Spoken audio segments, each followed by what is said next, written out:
மக்களுக்கு நல்லது பண்றதுக்கு அரசியலுக்கு வாங்கடா, கொள்ளை அடிக்கிறது கொலை பண்றதுக்கு மாடா அரசியலுக்கு.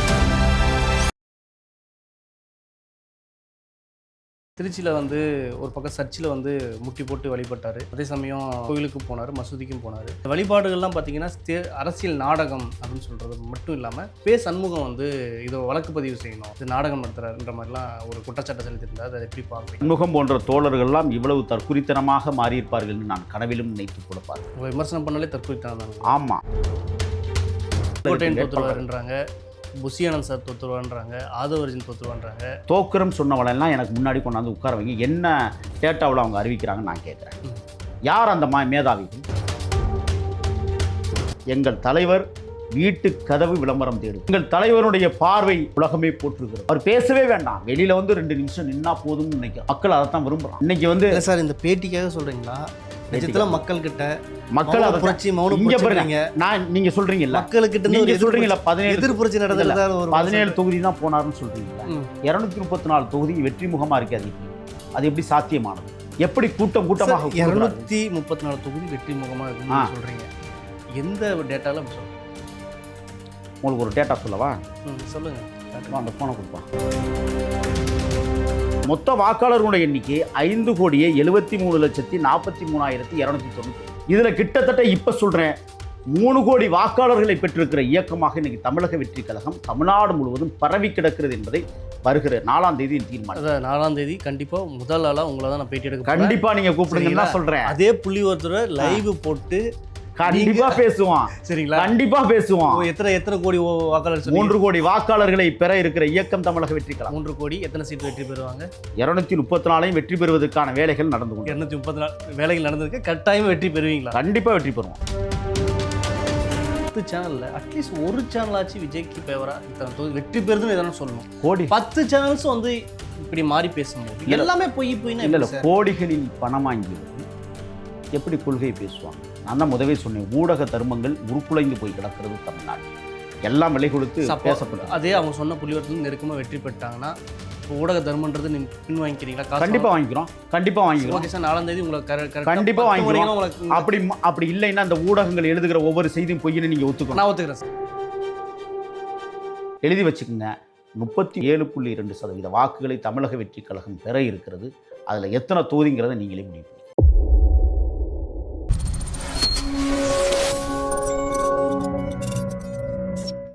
கலர் கண்ணாடி வாய்ஸ் நேயர்களுக்கு வணக்கம். இன்று நம்மோடு இருப்பவர் தாவேக்காவின் செய்தி தொடர்பாளர் முகில் அவர்கள். வணக்கம் ஐயா. வணக்கம். எப்படி இருக்கீங்க? சிறப்பாக இருக்கேன். தாவேக்கா பார்த்தீங்கன்னா இறுதிக்கட்டத்தை தேர்தல் வந்து நெருங்கிடுச்சு. பல இடங்களில் வந்து ஜூனியர் யுவகடன் நிறைய பேர் வந்து கருத்து கணிப்பு வெளியிட்டதில் 3 தொகுதி 2 தொகுதின்ற மாதிரி வெளியே வந்திருக்கு. அப்படி ஒரு பக்கம் இருக்கையில் இன்றைக்கி பார்த்தீங்கன்னா சென்னை, வில்லிவாக்கம், அதே சமயம் வந்து திருவள்ளூர், இந்த பகுதிகளெலாம் பிரச்சாரம் போயிருக்காரு. இது எந்த அளவுக்கு பிரதிபலிக்குது? மக்கள் மத்தியில் என்னவான குரலாக பேசுகிறாங்கன்றதை நீங்கள் கவனிச்சிருப்பீங்க, நீங்கள் சொல்லுங்கள். ஒரு மௌன புரட்சி மக்களிடத்திலே நடைபெற்று கொண்டிருக்கிறதை நான் செல்லும் இடமெல்லாம் பார்க்க முடிகிறது. வீதி வீதியாக வீடு வீடாக நேற்றைய தினம் பெரம்பூர் பகுதியில் எங்கள் தங்கத் தலைவர் தளபதி விஜய் அவர்களுடைய சொந்த தொகுதியில் களமாடி விட்டு வந்துதான் நான் கருத்தை பதிவு செய்கிறேன். முதல்ல இந்த அள்ளுச்சில்லுகள் 1000 ரூபா, 1 லட்சம் ரூபா, 1 கோடி ரூபாய் என விலை பேசப்பட்ட ஊடகங்களும் பத்திரிகைகளும் ஊதாரித்தனமான கருத்து கணிப்பு என்கிற பெயரில் கருத்துக்களை திணித்து கொண்டிருப்பதை ஏற்க இயலாது. ஊடகங்களும் பத்திரிகைகளும் ஊதாரித்தனமான வேலையை ஒரு சார்பு நிலை எடுத்து இன்றைக்கு செய்து கொண்டிருக்கிறது. அதை ஏற்க இயலாது. எந்த மக்களுடைய மனநிலையையும் எவரும் அறிந்திட முடியாது. என்னுடைய தகப்பன் யாருக்கு வாக்களிப்பார் என்பது என் தகப்பன் அறிந்த ரகசியம். அந்த ரகசியத்தை எப்படி ஊடகங்களுக்கு அவர்கள் பதிவிடுவார்கள்? எல்லாம் போலித்தனமானவை, போக்கிரித்தனமானவை. ஊடகங்கள் நடுநிலையோடு நடைபெற்றிருந்தால் இன்றைக்கு அஜித்குமார் படுகொலை நியாயப்படுத்தப்பட்டிருக்கும். ஒரு நியாயத்தின் கேள்வியின் பக்கம் நின்றிருக்கும். தங்கை ஸ்ரீமதியினுடைய மரணம் உண்மைத்தன்மையை உலகத்திற்கு சொல்லியிருக்கும். நாங்குநேரி சின்னசாமி வெட்டுப்பட்ட சம்பவம் உண்மைத்தன்மையை உலகத்திற்கு கொண்டு வந்திருப்பார்கள். எண்ணற்ற படுகொலைகள். 2.5 வயது குழந்தை ஒரு திமுக காரனால் கற்பழித்து படுகொலை செய்யப்படுகிற அவல சூழல். இதை ஊடகங்களும் பத்திரிகைகளும் நடுநிலையோடு செயல்பட்டிருந்தால் இன்றைக்கு கிட்டத்தட்ட நான் சொல்லுகிறேன் 44 ரேப் அண்ட் மர்டர், 44 கற்பழித்து படுகொலை என்கிற இந்த விடயத்தை இந்த நாடு சந்தித்திருக்கிறது என்றால் நான் கேட்குறேன், ஒன்றே ஒன்று உங்கள்கிட்ட கேள்வி கேட்குறேன், என்னையே பார்த்து கேட்குறீங்களா? 8791 படுகொலைகளை இந்த மண்ணிலே இந்த திமுக அரசு நடத்தியிருக்கிறது. கருப்பர் நகரத்தின் தங்கத் தலைவனான ஆம்ஸ்ட்ராங் படுகொலையை சொல்ல முடியாத துயரங்களோடு நிகழ்த்தி இருக்கிறது. நான் கேட்குறேன், மக்கள் எப்படி வாக்களிப்பாங்கன்னு நீங்கள் கருதுறீங்க? கோடி கோடியாய் கொள்ளையடித்த கூட்டம் இந்த கூட்டம். நான் கேட்குறேன், இன்னைக்கு பணம் கொடுக்குறீங்களே, நேற்று காலையிலிருந்து 2000 முதல் 6000 ரூபாய் வரை பணம் பேரம் பேசப்பட்டு கொடுக்கப்படுகிறது. மக்கள் வாங்கி கொள்கிறார்கள். எங்கள் தலைவர் சொன்னார் வாங்கிக்கட்டும். நான் சொல்கிறேன், இப்போ கொள்ளை அடித்த பணத்தை கொடுக்கிறார்கள், கொள்ளை அடிப்பதற்காக கொடுக்கிறார்கள். மக்கள் ஏற்றுக்கொள்ள வேண்டும். ஒரு மகத்தான தலைவன் 50 ஆண்டுகளுக்கு பிறகு நமக்கு கிடைத்திருக்கிறார். 87களில் புரட்சித் தலைவர் எம்ஜிஆர் விட்டு சென்ற பணிகளை தொடர்வதற்காக இன்றைக்கு ஒரு தலைவன் உருவாகி இருக்கிறார். ஆனால் ஊடகங்களும் பத்திரிகைகளும் போலித்தனமான செய்திகளை, போக்கிரித்தனமான செய்திகளை வெளியிடுவதை நிறுத்திக் கொள்ள வேண்டும் என்று நான் தமிழக வெற்றி கழகத்தின் சார்பில் நான் சொல்லிக்கிறேன். சார், இப்படி ஒரு பக்கம் இருக்குல்ல, நேற்று வந்து திருச்சி போயிருந்தார். திருச்சியில் வந்து ஒரு பக்கம் சர்ச்சில் வந்து முட்டி போட்டு வழிபட்டார். அதே சமயம் கோயிலுக்கு போனார், மசூதிக்கும் போனார். இந்த வழிபாடுகள்லாம் பார்த்திங்கன்னா அரசியல் நாடகம் அப்படின்னு சொல்கிறது மட்டும் இல்லாமல் நம்ம சண்முகம் வந்து இதை வழக்கு பதிவு செய்யணும், இது நாடகம் நடத்துகிறாருன்ற மாதிரிலாம் ஒரு குற்றச்சாட்டை செலுத்தியிருந்தார். அதை எப்படி பார்க்குறீங்க? சண்முகம் போன்ற தோழர்கள்லாம் இவ்வளவு தற்குறித்தனமாக மாறியிருப்பார்கள் என்று நான் கனவிலும் நினைத்து கூட பார்க்கிறேன். உங்களை விமர்சனம் பண்ணாலே தற்குறித்தனம் தானே? ஆமாம், வார்த்தை பயன்படுத்தலாம். இல்லை, ஒரே ஒரு செய்தி. வாட்சாத்தி கற்பழிப்பு சம்பவத்திற்கு சண்முகம் ஆடிய போராட்டங்கள், அவர் நடாத்திய அந்த கொள்கை பிடிப்புள்ள தன்மைகள் இன்றைக்கும் வாச்சாத்தி வழக்கு கண்ணுக்கு முன்னால் விரிந்து கிடக்கிற காட்சிகளை பார்க்க முடிகிறது. அந்த மாபெரும் மகத்தான போராளி இன்னைக்கு இறைவனிடம் போய் அவர் வேண்டுகிறார். இதில் என்ன இருக்குது? இதில் என்ன அரசியல் இருக்குது? அரசியல் டைம் மட்டும்தானே இந்த மாதிரி கடவுளை போய் ப்ரே பண்ணுறதா இருக்கட்டும், இல்லை மசூதி கடவுளே இல்லைன்னு சொல்லக்கூடியவர்கள்லாம் கடவுளை கும்பிடுகிற துதிபாடுகிற சாமி வந்து சிறையில் வந்து சித்திரவதை செய்யும் போது குரல் கொடுக்கல. அதே மாதிரி இஸ்லாமியர்களாக இருக்கட்டும், இல்லை தலித்துகளாக இருக்கட்டும், தொடர்ச்சியாக வந்து பாஜக அரசால் வந்து படுகொலை செய்யப்படும் போது எந்த குரலும் இல்லை. திடீர்னு அரசியல் செய்யும் போது மட்டும் இப்படி நாடகம் நடத்துறது எப்படி பார்க்குறது அப்படின்ற மாதிரி கருத்தெல்லாம் ஒரு பக்கம் நான் கேட்குறேன். கோவை மத்திய சிறையில் 29 ஆண்டு காலம் போராடி கொண்டு வாழ்ந்து கொண்டிருக்கிற, நடைபெணமாக இருந்து கொண்டிருக்கிற அன்சாரியை விடுதலை செய்த வரலாறு உண்டா? சொல்லுங்க. இப்ராஹிமை விடுதலை செய்த வரலாறு உண்டா? சிக்கந்தரை விடுதலை பண்ணிட்டாங்களா? சொல்லுங்க. கிட்டத்தட்ட 63 பேர் கொடுஞ்சிறையில் வாடிக்கொண்டிருக்கிறார்களே, தமிழ்நாடு அரசு என்ன செஞ்சுக்கிட்டு இருக்கு? திமுக அரசு இஸ்லாத்துகளுக்கு பம்மாத்து வேலை பண்ணி கொண்டிருக்கிற திமுக இதை ஏன் கேட்கல? ஏன் அவர்களை வெளியில் விடலை? அவர்களை வெளியிட வேண்டும் என்று முதல் கோரிக்கையாக வைத்திருக்கிற இயக்கம் தமிழக வெற்றி கழகம். இஸ்லாமிய தோழர்கள் ஏன் விடுதலை செய்யவில்லை? அப்போ பாரதிய ஜனதாவோட ரகசிய உடன்பாடு ஏற்படுத்தி கொண்டு நீங்கள் தொடர்ந்து தமிழ்நாட்டில் இஸ்லாமியர்களை வஞ்சிக்கிற கொடுங்கோன்மை அரசு தான் இதுவரை நடைபெற்று கொண்டிருக்கிறது. எங்கள் தலைவர் உண்மையாக உளப்பூர்வமாக உள்ளத்திலிருந்து வந்த வார்த்தைகளின் யாரும் சும்மா போலி அழுதற முடியாது. ஏதோ ஒரு மைண்ட் செட் ஃபீலிங்கில் தான் நம்ம ஏதாவது ஒன்று கொண்டு வர முடியும். அவன் முட்டி போட்டு அந்த அருளன்னையை அவன் வணங்குகிற போது கண்ணீர் ததும்பினான். சில பேர் பரமேஸ்வரி திருத்தலத்துக்கு, சில பேர் பவன் கல்யாணோட ஒப்பிட்டு பேசுகிறாங்க. இந்த திருமணத்துக்கானதாக இருக்கட்டும், இந்த மாதிரி அரசியல் டைம். பவன் கல்யாண் துணை முதலமைச்சர், அவரும் இந்த எலெக்ஷன் டைமில் இந்த மாதிரி ஸ்ட்ராட்டஜி தான் யூஸ் பண்ணார். விஜய் அதே மாதிரி தான் பண்ணுறாரு. இது என்னது? இயற்கையே இறைவனை வணங்குவது கூட குற்றமா தமிழ்நாட்டில்? உங்களைப் போல போலி நாடகம் நடத்தக்கூடியவர்களா? பெரியாரின் கொள்கையை பேசிக்கொண்டு மனைவிமார்களை அனுப்பிவிட்டு கடவுள் துதிபாடக்கூடிய கூட்டமா நாங்கள்? தான் சொன்னோமே, பெரியார்கிட்டருந்து நாங்கள் ஒன்றை மட்டும் முரண்படுகிறோம் என்று சொன்னார் தெளிவாக. அது இறை நம்பிக்கை என்கிற அந்த ஒன்று மட்டும் முரண்படுகிறோம், மற்ற எல்லாம் எங்களுக்கு கொள்கை ரீதியாக பெரியாரை நாங்கள் ஏற்றுக்கொண்டிருக்கிறோம் சொல்லி தான் கட்சியினுடைய கொள்கை தலைவர்களை பெரியாரை கொண்டு வந்தார். நான் கேட்குறேன், முதலமைச்சர் என்று சொல்லக்கூடிய முன்னாள் முதலமைச்சர் மு.க. ஸ்டாலின் வீட்டில் என்ன இந்து படங்களை வைத்து கும்பிடவில்லையா? உயர்நீதிமன்றம் ஒரு ஆணை பிறப்பித்திருக்கிறது. அரசு அலுவலகங்களிலோ அரசு இயந்திரங்களிலோ எந்த விதமான மத வழிபாட்டு படங்களும் இருக்கக்கூடாது என்று உத்தரவிட்டிருக்கிறது. 2002 உத்தரவிட்டிருக்கிறது. பிறகு 2012 உத்தரவிட்டிருக்கிறது. நான் சொல்கிறேன், இந்த அரசு இதுவரை அதை நடைமுறைப்படுத்தியதுண்டா? ஏன் அதுக்கெல்லாம் பதில் இல்லை? இவங்க தானே சொல்கிறாங்க சமூக நீதி அரசுன்னு சொல்லிட்டு. அப்போ நீங்கள் அரசு அலுவலகங்களை எல்லாத்தையும் மாட்டுவீங்க, நாங்கள் பார்த்துக்கிட்டு இருக்கணுமா? இன்னொன்னையும் சொல்ல கடமைப்பட்டிருக்கிறேன் உங்களிடத்துல. இந்த அரசு போலித்தனமான, கேவலமான, அருவருக்கத்தக்க வகையில் திருப்பரங்குன்றத்தை நடத்துச்சு. எல்லோருக்கும் தெரியும். பழனியில் போய் என்ன செஞ்சாங்க? முருகப்பெருமானுக்கு வந்து விழா நடத்தினாங்க. ஏன் முனியப்பனுக்கு விழா நடத்தவில்லை? இந்த கேள்விக்கு பதில் உண்டா? ஏன் காளியம்மாளுக்கு விழா எடுக்கவில்லை? எங்கள் கருப்பனுக்கு ஏன் விழா எடுக்கலை? முருகனுக்கு எடுத்தவர்கள் கருப்பனுக்கும் எடுத்திருக்க வேண்டும் என்பதான் எங்களுடைய நோக்கம். யார் எங்கே நாடகம் நடத்துகிறார்கள்? ஏன் அதெல்லாம் நீங்கள் பேச மாட்டேங்கிறீங்க? சொல்லுங்கள். அப்போ உயர்நீதிமன்றத்தினுடைய ஆணையை காலில் தூக்கி போட்டு மிதிக்கிற கொடுங்கோன்மை ஆட்சி நடத்திய இந்த திருட்டு முன்னேற்ற கழகத்தினுடைய இன்றைக்கு முதலமைச்சர் வேட்பாளர் மு.க. ஸ்டாலின் அவர்கள் தொடர்ந்து இந்துக்களை புண்படுத்துகிறார், தொடர்ந்து இஸ்லாத்துக்களை புண்படுத்துகிறார், தொடர்ந்து கிறிஸ்துவர்களை கேவலப்படுத்துகிறார். ஆனால் அதை மட்டும் நீங்கள் ஏற்றுக்கிறீங்களே? 4 பேரை கூட்டிக்கிட்டு தேநீர் கடையில் போய் தேநீர் குடித்தா அதை பக்கமாக எழுதுறீங்க, பக்கமாக படம் போடுறீங்க. அதை எதை குறிக்குது? சொல்லுங்க பார்ப்போம். அப்போ கேவலமாக நான் கேட்குறேன், இவ்வளவு நாளாக நீங்கள் ஒரு முதலமைச்சர் ஒரு சாலையில் சென்றால் 2 மணி நேரத்துக்கு முன்னாடி காவல்துறை நெட்டுக்கண் நீங்கள் வந்து பாதுகாப்பு என்கிற பெயரில் நிப்பாட்டி வச்சு அந்த காவலர்களை வெயிலில் நிப்பாட்டி கொடுமைப்படுத்துறதும், போகிறவங்க வாரவங்க எல்லாரையும் 3/4 மணி நேரமாக தடுத்து நிறுத்தியதும் இவ்வளவு நாள் நடந்துச்சா இல்லையா? ஓகே சார், நடந்துச்சு ஒரு பக்கம். இப்போ என்ன டீ குடிக்கிறீங்க? இல்லை அதுதான் ஒரு பக்கம் இருக்கு. அது விளம்பரமா தெரியல உங்களுக்கு? இல்லை அதான் சொல்கிறேன்.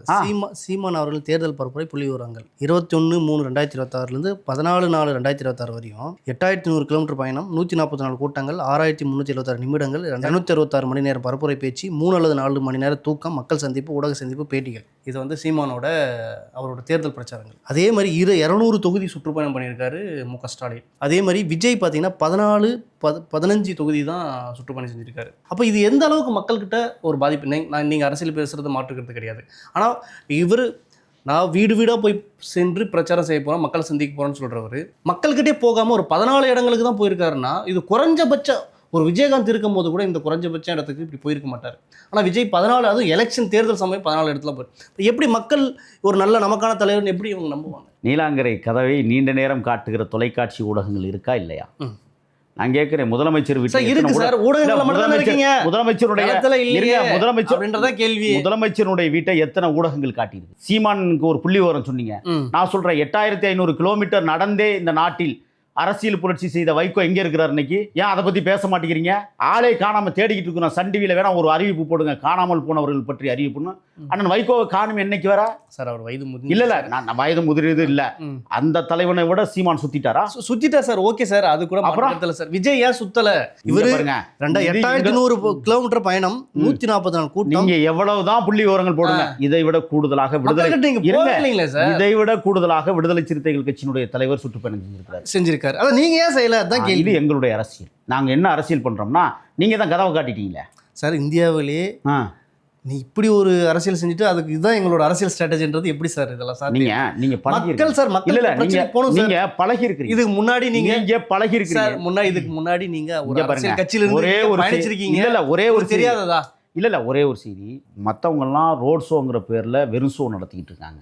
எங்கள் தலைவர் ரோட் ஷோ இல்லை, மக்கள் ஷோ நடத்தி கொண்டிருக்கிறார். இன்னைக்கு திருவள்ளுவர் திணறி கொண்டிருக்கிறது, பூந்தமல்லி அலறுகிறது. பார்த்தீங்கல்ல, வெள்ளிவாக்கம் வெற்றியின் பாதையை நோக்கி நகருகிறது. எப்படி அது சாத்தியமானது? நீங்க சொல்றீங்கல்ல 234 நீங்க சொல்றது மட்டும் தான். 234 தொகுதியும் 60 ஆண்டு கால 75 வயது பாப்பா பவளவிழா பாப்பா அதனுடைய முதலமைச்சர் கிராமங்களுக்கு போனதுண்டா? சீமான் அனைத்து கிராமங்களுக்கும் போனதுண்டா? என் கிராமத்தம்லாம் அவருக்கு ஊர் பேர் சொன்னால் கூட தெரியாது. ஸ்டாலினுக்கு என் ஊர் பேர் சொன்னால் தெரியும். ஆனால் அந்த நாட்டை ஆண்டவர். இது எப்படி சாத்தியமானது? நான் கேட்குறேன். அதுக்கெல்லாம் நீங்கள் பதிலே சொல்ல மாட்டேங்கிறீங்க. எங்கள் தலைவர் வீட்டு கதவு விளம்பரம் தேடுகிறது. எங்கள் தலைவருடைய பார்வை உலகமே போற்றுகிறது. அவர் பேசவே வேண்டாம், வெளியில் வந்து 2 நிமிஷம் நின்னா போதும்னு நினைக்கிறோம். மக்கள் அதைத்தான் விரும்புகிறான். இன்னைக்கு வந்து சார் இந்த பேட்டிக்காக சொல்கிறீங்களா? நிஜத்தில் மக்கள்கிட்ட மக்கள் அதை புரட்சி மௌனம் இங்க பாருங்க. நான் நீங்க சொல்றீங்கல்ல மக்களுக்கிட்ட நீங்க சொல்றீங்கல்ல 17 எதிர்ப்புரட்சி நடந்ததுல ஒரு 17 தொகுதி தான் போனாருன்னு சொல்றீங்கல்ல. 234 தொகுதி வெற்றி முகமா இருக்கு. அது எப்படி சாத்தியமானது? எப்படி கூட்டமாக 234 தொகுதி வெற்றி முகமா இருக்குன்னு சொல்றீங்க? எந்த டேட்டால அப்படி சொல்றீங்க? 18 வயது 19 வயது ஒரு ஆண்டு, ஒரே ஆண்டு 18 19 14,59,039 வாக்குகள் மொத்தம். 18 19 வயசு உடைய இந்த 14,59,039 வாக்குகளில் 10 லட்சம் வாக்குகள் தமிழக வெற்றி கழகத்திற்கு இருக்கிறது என்பதை ஆணித்தரமாக சொல்கிறேன். புள்ளி விவரத்தோட சொல்கிறேன். நீங்கள் போய் மக்களோட போய் பேசியிருக்கிறோம், பேசியிருக்கிறோம். ஒன்று. ரெண்டாவது 20லேருந்து 29 வயசு வரை 9 வருஷம் கணக்கு. ஒரு வருஷ கணக்கு சொன்னேன். இப்போ 9 வருஷ கணக்கில் பார்த்தீங்கன்னா 1,07,18,457 வாக்குகள். 1 கோடி வாக்குகளை இந்த இளைஞர் கூட்டமைகளுக்கு வாக்களிக்க காத்திருக்கிறது. அதற்கு நீங்க சாட்சி கேட்பீங்க சார்? இல்ல சார், இருங்க சார். ஆரம்பத்துல 30ல இருந்து விஜய் சார் இருங்க 30ல இருந்து என்னை பேச விடுங்க. 30ல இருந்து 39 வயசு வரை 1,16,13,490. நீங்க இந்த கேள்வி எப்படி தெரியுமா கேட்கணும்? 50 வயசுல இருந்து 80 வயசு வரை உள்ளவர்கள் உங்களுக்கு வாக்களிப்பார்களான்னு கேட்டா அவர்களுடைய மொத்த வாக்கு சதவீதமே எவ்வளவு தெரியுமா இருக்கு? மொத்தமே 2,86,00,000 தான் இருக்கு. ஆனால் மொத்த வாக்காளர்களுடைய எண்ணிக்கை 5,73,43,291. இதில் கிட்டத்தட்ட இப்போ சொல்கிறேன் 3 கோடி வாக்காளர்களை பெற்றிருக்கிற இயக்கமாக இன்னைக்கு தமிழக வெற்றி கழகம் தமிழ்நாடு முழுவதும் பரவி கிடக்கிறது என்பதை வருகிற 4ஆம் தேதி தீர்மானம். அதான் 4ஆம் தேதி கண்டிப்பாக முதல் ஆளாக உங்களை தான் நான் பேட்டி எடுக்க போறேன். கண்டிப்பா நீங்க கூப்பிடுங்கன்னு தான் சொல்றேன். அதே புள்ளி ஒருத்தர் லைவ் போட்டு கண்டிப்பா பேசுவான். சரிங்களா? கண்டிப்பா பேசுவான். எத்தனை கோடி வாக்காளர் சொன்னீங்க? 3 கோடி வாக்காளர்களை பெற இருக்கிற இயக்கம் தமிழக வெற்றி கழகம். 3 கோடி எத்தனை சீட் வெற்றி பெறுவாங்க? 234 வெற்றி பெறுவதற்கான வேலைகள் நடந்து கொண்டு 234 வேலைகள் நடந்திருக்கு. கட்டாயமா வெற்றி பெறுவீங்களா? கண்டிப்பா வெற்றி பெறுவோம். வெற்றி பெறுவோம். நான் எடப்பாடி தொகுதியில கூட இந்த கிளிப் இருங்க, எடப்பாடி தொகுதியில கூட சார், எடப்பாடி தொகுதியில கூட நாங்கள் பின்னடைவை சந்தித்திருந்தாலும் இன்னைக்கு அங்க வந்து கேமரா சின்னம் ஒதுக்கப்பட்டிருக்கிறது. எங்கள் தலைவர் அறிக்கை கொடுத்திருக்கிறார். முன்னாள் ரசிகர் மன்றத்தினுடைய தலைவர் இன்றைக்கு சுயேட்சையாக நின்றவர் தமிழக வெற்றி கழகத்தின் தோத்துருவாருன்றாங்க, புஷியானந்த் சார் தோத்துருவான்றாங்க, ஆதவர்ஜன் தோத்துருவான்றாங்க. தோக்குறம் சொன்னவளெல்லாம் எனக்கு முன்னாடி கொண்டாந்து உட்கார வைங்க. என்ன டேட்டாவில் அவங்க அறிவிக்கிறாங்கன்னு நான் கேட்குறேன். யார் அந்த மேதாவிகள் சொல்லுங்கள். நான் என் தொகுதியான திருமயம் தொகுதிக்கு தொடர்பு கொண்டு பேசுகிறேன். உண்மையிலேயே இதுவரை எத்தனை தொலைக்காட்சி நான் இங்கே வந்து பேட்டி எடுத்தாங்கன்னு ஆதன் மாதேஷ் மட்டும்தான் இங்கே போயிருக்கிறார். ஆனால் திருமயம் தொகுதியில் ரகுபதி வெல்லுவார்னு அத்தனை ஊடகங்களும் எழுதுது. ஆனால் ரகுபதி அங்கே செருப்படி வாங்கி கொண்டிருக்கிறார் என்பதை நான் இப்போ தெரிவிக்கிறேன். செருப்பு மாலை போடுறான் தொகுதியில். அது எப்படி சாத்தியமானது? அப்போ நான் ஆதன் மாதேஷ் கிட்ட பேசுகிறேன். என் தொகுதிக்கு போயிருக்கிறீங்களா? ஆமாம் போயிருக்கிறேன். எல்லாரையும் பார்த்தீங்களாம்லோ? பார்த்துருக்குறேன். அவருடைய கருத்து கணிப்பில் கூட தெளிவாக வரையறுத்து சொல்ல முடியாது. ஏன்னா 100 பேர்கிட்ட எடுக்கிற கருத்து இல்லை சார், ஒரு 10 சேனல் சார் இருக்குது. 10 சேனலில் அட்லீஸ்ட் ஒரு சேனலாச்சு விஜய்க்கு பேவரா இத்தனை தொகுதி வெற்றி பெறுதுன்னு எதனா சொல்லணும். கோடி 10 சேனல்ஸ் வந்து இப்படி மாறி பேசும்போது எல்லாமே போயின்னா இல்லை, கோடிகளில் பணம் வாங்கியவர்கள் எப்படி கொள்கை பேசுவாங்க? நான் தான் முதவே சொன்னேன், ஊடக தர்மங்கள் உருக்குலைந்து போய் கிடக்கிறது தமிழ்நாட்டில். எல்லாம் விலை கொடுத்து பேசப்பட்டது. அதே அவங்க சொன்ன புள்ளிவரத்தில் நெருக்கமாக வெற்றி பெற்றாங்கன்னா இப்போ ஊடக தர்மன்றது நீங்கள் பின் வாங்கிக்கிறீங்களா? கண்டிப்பாக வாங்கிக்கிறோம். கண்டிப்பாக வாங்கிக்கிறோம். ஓகே சார், 4ஆம் தேதி உங்களுக்கு கண்டிப்பாக வாங்கிக்கிறோம். உங்களுக்கு அப்படி இல்லைன்னா அந்த ஊடகங்கள் எழுதுகிற ஒவ்வொரு செய்தியும் பொய்ன்னு நீங்கள் ஒத்துக்கணும். நான் ஒத்துக்கிறேன் சார். மாறக்கூடாது. ஆமாம், மாறல சார், நான் ஒத்துக்கிறேன் சார். நேருக்கு மாறாக நாம் பேச கண்டிப்பாக சார், நேருக்கு நேராக கண்டிப்பாக சார் பேசலாம். நீங்க எழுதி வச்சுக்கோங்க. ஊடகங்கள் அனைத்தும் நான் முதவே சொன்னதை போல ஊதாரித்தனமான வேலைகளை செய்து கொண்டிருப்பதால் தான் எங்க தலைவரை எந்த ஊடகங்களுக்கும் பேட்டி கொடுக்கும். சரி, ஓகே சார். லாஸ்ட் ஒரு இறுதி கேள்வி, எத்தனை தொகுதி வெற்றி பெறுவாங்க? எத்தனை சதவீதம் வாக்கு வித்தியாசம்? இதை சொல்லிட்டீங்கன்னா நம்ம அதுக்கேற்ற மாதிரி நம்ம இதுவரை எங்களுக்கு கிடைத்திருக்கிற தகவல் 37.92 விழுக்காடு சதவீத வாக்குகளை தமிழக வெற்றி கழகம் வாங்க இருக்கிறது என்பது நான் சொல்லலை. CNN நிறுவனங்கள் போன்ற உலகத்தரம் வாய்ந்த நிறுவனங்களும் அதே போல இங்கே இருக்கிற நடுநிலையான பத்திரிகையாளர்களும் இன்றைக்கு பேசுகிறார்கள். யாரிடமும் பணம் நடுநிலை பத்திரிகையாளர்கள் இருக்காங்க. நான் சொல்றேன் சார், நான் தெரியல இருக்காங்க. நடுநிலையான பத்திரிகையாளர்கள் வெளிச்சம் முகம் இல்லாமல் இன்றைக்கும் ஆழ்ந்து கொண்டிருப்பவர்கள் இன்னைக்கு வந்து சொல்றாங்க. அந்த கருத்தியலை பல தேர்தல்களை களம் கண்டவர்கள் சொல்லுகிறார்கள். எழுதி வச்சுக்கோங்க. 39.7.2% வாக்குகளை தமிழக வெற்றி கழகம் பெற இருக்கிறது. அதில் எத்தனை தொகுதிங்கிறத நீங்களே முடிவு. சரி, ஓகே சார். நிறைய தகவல் பகிர்ந்துக்கிற மற்றொரு போய் சந்திப்போம். நன்றி.